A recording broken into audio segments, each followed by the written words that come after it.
Welcome to TAC Talks. My name is Mel Hartley from the Training Accreditation Council, or TAC. And before we start, I wish to acknowledge the traditional custodians of the land we are recording on, the Whadjuk people. We wish to acknowledge and respect their continuing culture and the contribution they make to the life of this city and this region. Today's episode is part of a series where we amplify excellence in WA Vet through award winner stories.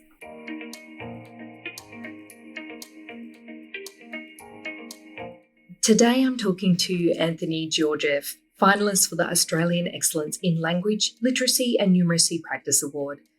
Anthony is an advanced skills lecturer in English as a second language and in the course in applied vocational studies skills, working with both migrants and vocational students at North Metro TAFE.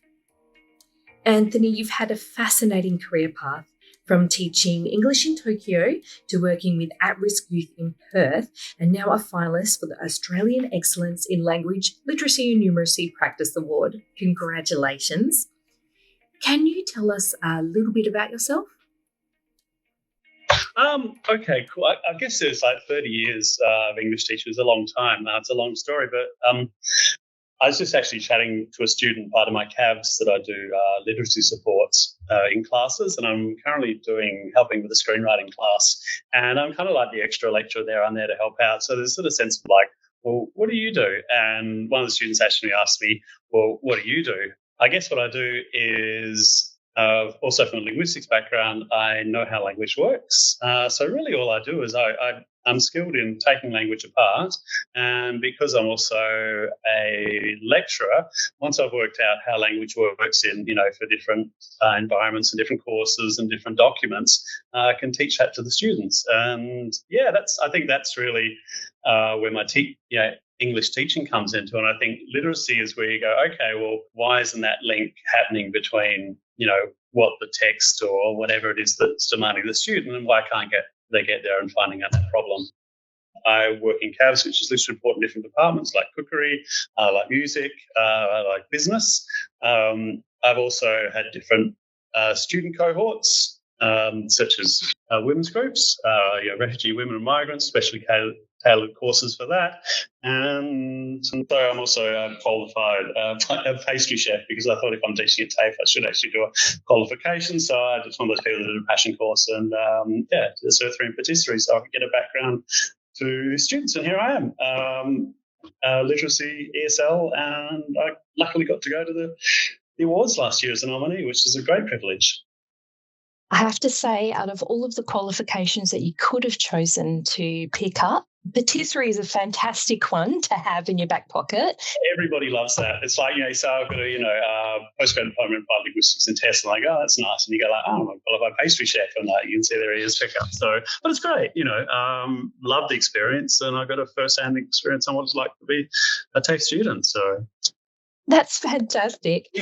And something that has been emerging for quite some time now alongside LLN is digital literacy. Yes. And I understand that one of your many achievements is developing an e-learning course. So just wondering if you could talk to us a little about that, how you created it and how it's helped your learners and your colleagues.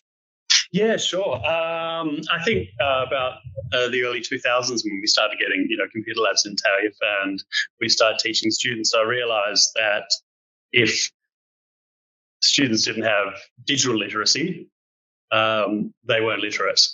And that was still fairly early days.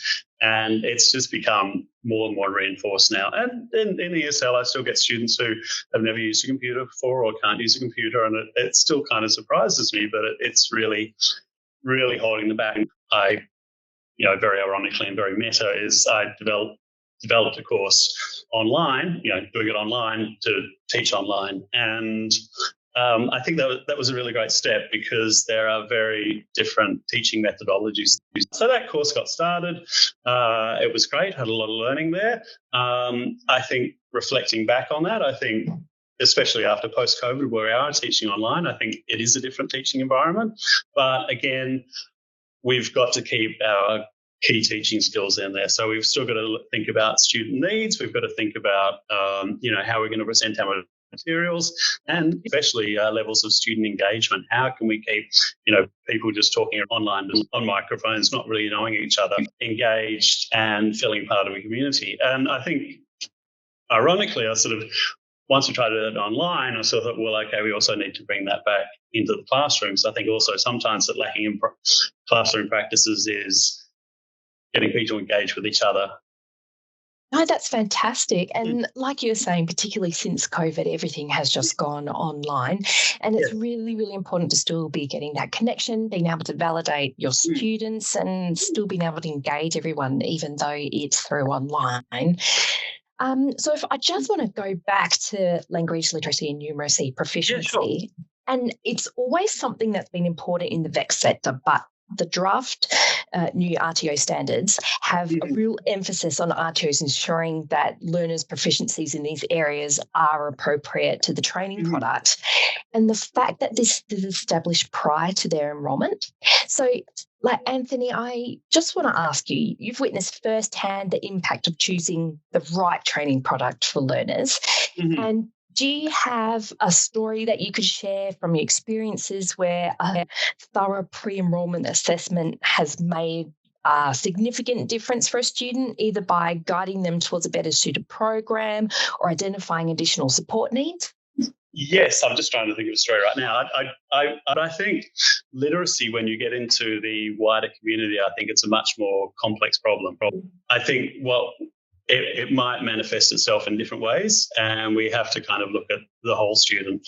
So I guess I want to start. I guess one way of looking at it is if I can just draw an analogy, if we're thinking of if we're getting a running squad or something going together, I think, we'd like to sort of, know if they can run, and that's the case, and that's great, but it might be for different reasons. And you might spot problems early, and it's not going to be something like somebody can't run, which is what a lot of people imagine in literacy. They sort of imagine as something like, they just can't read or they can't write. That's not the case.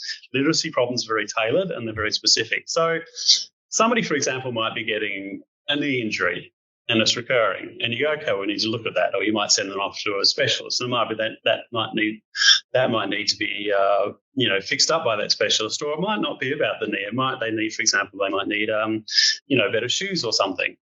And I think that's the level of sophistication where literacy is at. So I think we do need a kind of pre-admission testing, because I think that can tell us a lot about students' writing skills that might need to be met.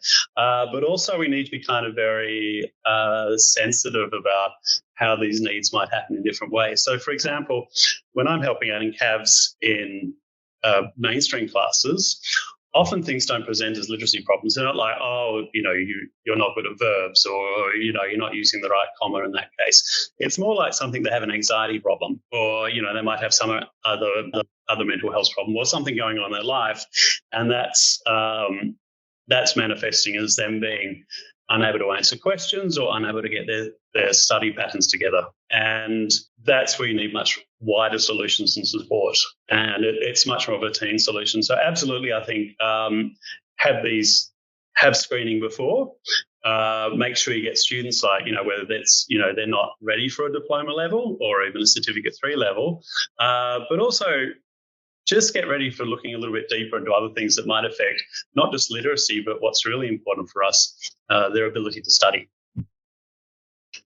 No, you're 100% correct there. And it's something that I think the standards are trying to pick up on, that students are having issues and we don't want them to fall between the gaps. We want to pick them up, and can we do that earlier? If you're not involved in the pre-enrollment process, when do students come to you then? Is it they've already started a course and then it's realised, this person needs a bit more help? How do they get to you? So I'm in the classroom as part of the CAPS program. Usually I just go around and I have a bit of a look, and I'm seeing how you're going with your studying, and I'm sort of looking for things. Are they getting behind? What's causing that? One of the biggest things that actually comes up is just students are getting the answers wrong, they're getting the questions wrong. And that very basic level of being able to understand the questions that are being asked of them is actually one of the biggest hurdles for a lot of students. And that can happen back in test preparation time, because you're taking, fairly complex training packages, which are designed at sort of a sort of high level. They're almost sort of close to legal documents. And then you try and translate that into a student experience. So usually I'd start with something like, how they're going with the questions. Are they understanding what they're reading? Do they have good study practices? Do they seem organised? And then you have to sort of get to the stage where you go, okay, what's going on? Why aren't you doing what you need to do? And then you might get other answers. It might be about their life at home. It might be about their background. They might open up about, the concerns or issues or mental health issues they might have.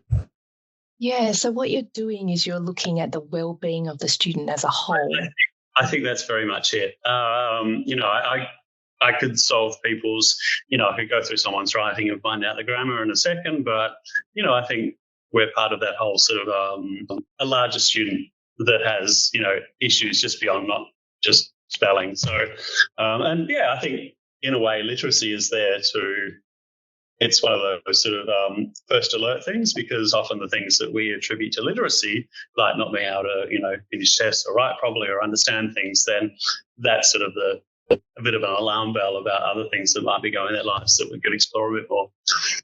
No, definitely. And just kind of keeping down that track, what kind of well-being opportunities do you provide students? I'm not trained, psychology or anything. That's not my background. We do have support services at TAFE, which is great. For me, it's just like an acknowledgement. So that, if a student says, look, I have anxiety, you can go, okay, all right, well, how is that affecting your work? How would you like, to talk about it? And I think even that sort of acknowledgement, and that acknowledgement that this is what's causing their problem, and they've got somebody who actually listened to that, then you're on a path of being able to sort of offer solutions which are more tailored. And then I can sort of draw back into my area where I say, okay, well, let's just have a look at your writing now, and let's see if we can make it a bit easier for you. Let's see what's making it hard for you to write something. And, so I'll look at it and I'll go, okay, well, it might be something like, look, you're writing too much, or you're not, often you get a lack of sort of confidence writing, or sort of a self-doubt in there. So they're not writing clearly, or it's taking much longer than they need to. And that's sort of the help specifically I can offer. Other than that, I might be working with support people or, the support services that take. Yeah, I think it's really wonderful that your RTO as a whole is going, all right, these students are having difficulty. It might start off as displaying as literacy issues, but hey, look, we can support you through this, or we can help you with this. And these are some other areas that you can go to get some help, and doing that well-being for the student. I think that's really, really great. The support is just amazing. Yeah, it's really, TAFE has always been a way of, people being able to sort of take the step up and, step into like education or step into a, skilled career. And that diversity and accessibility, I think we're really hitting our stride on that. And it makes me pretty proud, As you should be. No, that's really great. And I just was wondering if you have any resources or initiatives you recommend to our listeners to assist them with students who wish to improve their literacy, their language and numeracy skills. Yeah, okay. Well, especially for adults, there's a great organisation called Rewrite Now, which deals with adult literacy. So I can just search for that and... Yeah, they're on there. They're really great. They have dealt with a really wide range of literacy skills. If you're looking to build a student up and get them in there, that would probably be the first place I'd go to. If they're, migrant students, obviously, I'd suggest, of course, coming to an English course at TAFE, as well as doing their study to sort of help them along, again, but, manage your expectations, how much English they need. But if they do, they can certainly go through there. Also, there are a lot more technological assistance out there. For example, even in Word now, you have something called Immersive Reader. And I was talking to this student yesterday who wasn't great with blue light. Her eyes got tired. I said, well, you can go into this. You click into Microsoft Word now. You go into Immersive Reader. It can read it out for you. It can make the font larger. It can increase the spaces. It can isolate different parts of text. And, from text, which can be dense and hard to read and distracting, it turns it into a specifically tailored tailored experience. So yeah, there's a lot out there, and also support services on campus will also be there to help. And CAVs too. If you haven't got CAVs in your department, ask for it, because we're out there and we're here to help. That's a bit of a plug. Sorry. Anthony, your passion for empowering learners is really, truly inspiring. And it's been fascinating to talk to you today about your diverse experiences and witness your dedication to building bridges through language. And your e-learning course and insights on student wellness does remind us that every learner deserves a tailored path to success. So thank you so much for speaking to us today. Really appreciate your time. Thank you so much, Mel. Absolute pleasure. Thanks for leaving the TAC listening to me, and thanks very much, listeners. That brings us to the end of another fantastic episode. Anthony talked a bit about the Read Right Now website, so I'll put the link in the notes so that you can access that. You've been listening to TAC Talks with your host Mel Hartley and finalist Anthony Georgeff.